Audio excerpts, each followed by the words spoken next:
চা একটু জল দেবে?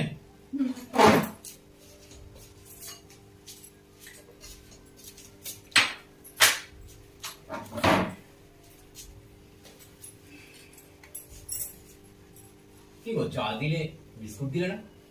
বিস্কুট তো হবে না, ফুলকপির পকোড়া দেবো। কড়াই বসিয়েছি, চাটা খাও, পকোড়া ভেজে দিচ্ছি। রাতে কি খাবো? ফুলকপি আলু ভাজা আর রুটি।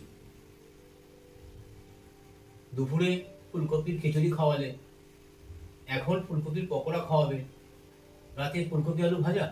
হ্যাঁ, তুমি তো বিবাহ বার্ষিকীতে আমাকে ফুলকপি দিয়েছো, তাহলে ফুলকপি ছাড়া কি বানাবো? সকালে, দুপুরে, বিকেলে, রাতে 4 বেলা ফুলকপি রান্না হবে। যতদিন ফুলকপির সিজন থাকবে, মার্কেটে যতদিন ফুলকপি পাওয়া যাবে, আমি ফুলকপি ছাড়া আর কিছু রান্নাই করবো না।